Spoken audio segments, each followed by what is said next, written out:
Hello, Moon Jelly Kevin here, and today I am making a video, a personal video, on the cultural phenomenon that was Street Fighter 2. Now, I myself, I am a person, I grew up in the 90's, and I just want you guys to understand something that I feel was kind of lost to time. It's that Street Fighter 2 was everywhere. Street Fighter 2 was something that you would see at your local convenience store, like a 7-Eleven. You would see it at a laundromat. You would see it at burger joints. Local restaurants would have Street Fighter 2. They would have a cabinet. And for me personally, where I first played the game was, I was so small. I had to, my hands were kind of like this, trying to play this game.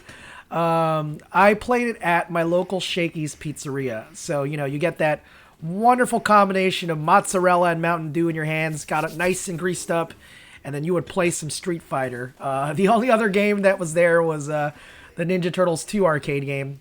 But I feel that me personally, I played more of that on the NES port, whereas Street Fighter 2 was something that I played on arcade cabinets.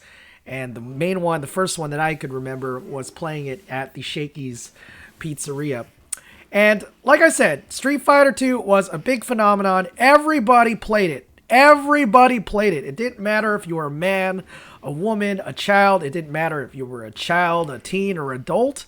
You played Street Fighter. You would drop in your quarter to 50 cents, and you'd get the stress relief out of playing this game.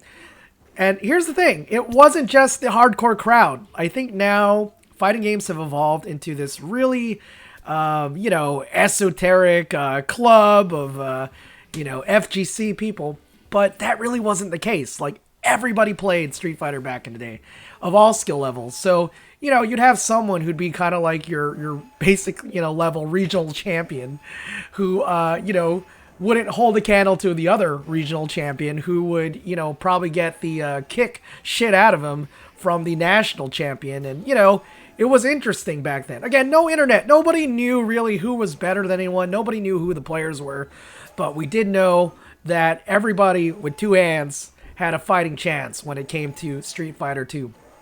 Now, I remember that I loved this game so much. I did not have a Super Nintendo or Sega Genesis at the time. I would get one much later.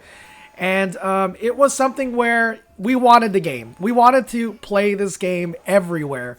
When we were away from the game, we were kind of like addicts, just shaking our hands. And in middle school, we would actually go around the playground, because I was at middle school at the time.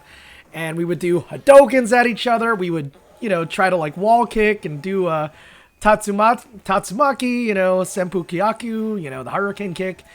And, we do Shoryukens. I remember I would get into fights. Because I was someone who would honestly get in a lot of fights as a kid. And I would try to do that as an uppercut. And you would find out that these moves are completely impractical in a real schoolyard fight.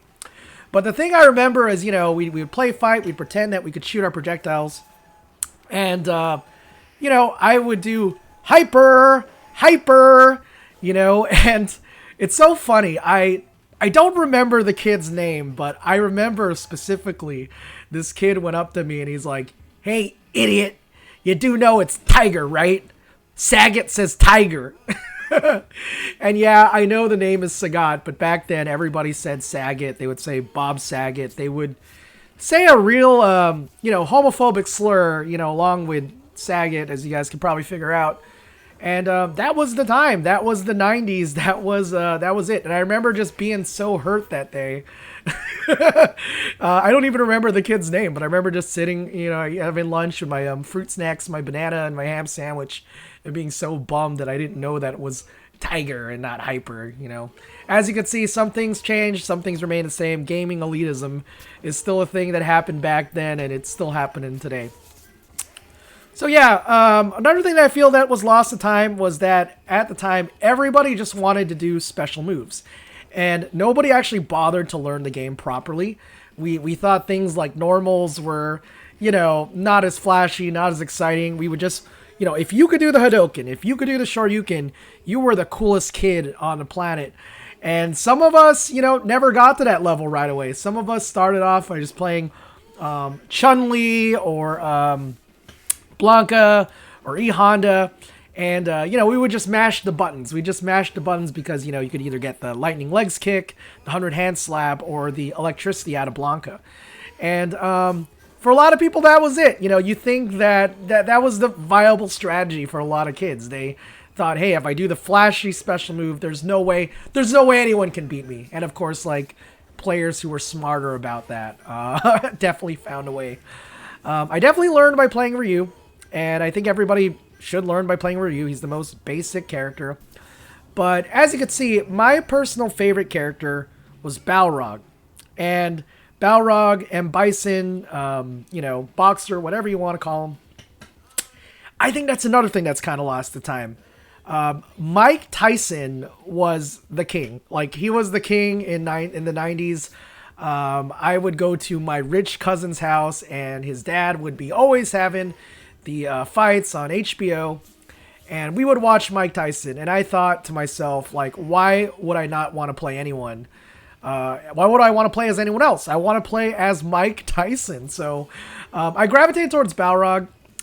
So yeah, just letting you know, I wasn't really too big into World Warrior. I got into Champion, and then, Hyper Fighting Turbo as well. Back then, there was no internet. I didn't know there was a difference. I thought they were the same game.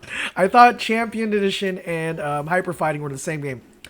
And I remember everyone telling me that Balrog was like the worst character. They said he doesn't have a fireball. He's not so great. And so the first character that I picked up was, other than Ryu, was Dhalsim. But when I started playing as Dhalsim and thinking those stretchy limbs were special moves, I realized I didn't like him so much. I wanted a character that was fast, attacked hard, and that was Balrog. I've been a Balrog player ever since, even in Street Fighter, from the Alpha series to CVS2 to even Street Fighter 4, and I don't know, I'm kind of into him in Street Fighter 5. I know he's good, but he's just too different from what I'm used to. He's too different from my game plan. So yeah, I became a fan of Balrog ever since, and he's been my favorite Street Fighter ever since. And again, that's another thing. Am I the best at Street Fighter? Absolutely not.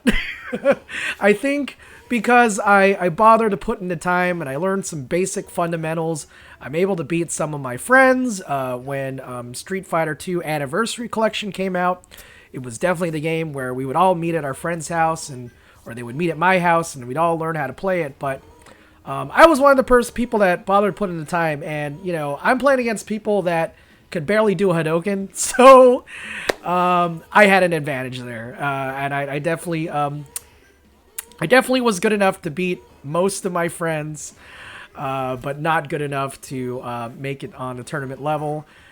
Even when it comes to playing in the arcade, I would get very, very, very small streaks. Another memory that I have is over here. I'm based out of Los Angeles, California, and I was involved with the Environmental Club. We would do beach cleanups every Saturday, and we would go to Redondo Beach. Now, Redondo Beach is an interesting place in Southern California. You got wonderful, beautiful houses, and then you have one of the most filthiest beaches that I've ever been to in my entire life. Now, you might think I'm exaggerating, but because I did beach cleanup, you best believe that I picked up syringes. You best believe that when I would go fishing there, it was more like condom fishing.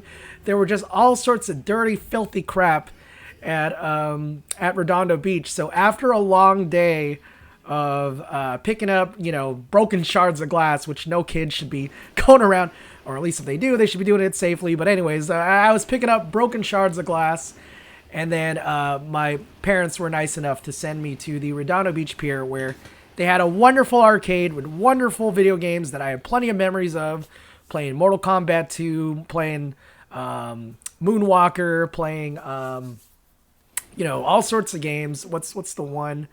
I want to call it Cyber Sled, but I know that's not right. Or Virtual On, the one with the two handles and you're playing the robots.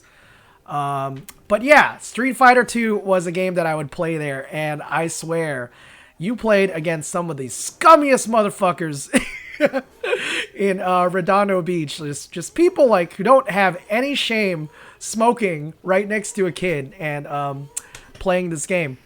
So yeah, that is my personal history with Street Fighter 2. What was your personal history? I'm sure I'm going to make another video talking about the movies. Me personally, I really didn't find my passion for Street Fighter. I mean, I was passionate about it, but to really get into the game and the mechanics, not until Alpha 2 and Alpha 3. I think I was much older and I was finally able to understand how to play this game. So, yeah, that's it. That's my personal history. And I would love to hear what is yours. What's your memories of Street Fighter 2? The wonderful game that obviously holds up today. Great art design. I remember that was another reason why I like Balrog. We live in California, so we'd go to Vegas and we'd see the wonderful Golden Nugget stage, and I would think, wow, I've actually been there. And I would think that the whole time while playing this game. I look at these backgrounds and think, man, I'd love to see these actual places someday. It just felt like something that was bigger than just a video game. Bigger than just a, some arcade thing, And it holds up to this day. It's still a wonderful game, still fun to play, still fun to pop in and, just knock a few teeth out. So that's it. I'd love to hear what your thoughts on Street Fighter 2 are. Thank you so much for watching, and have a wonderful day. Bye.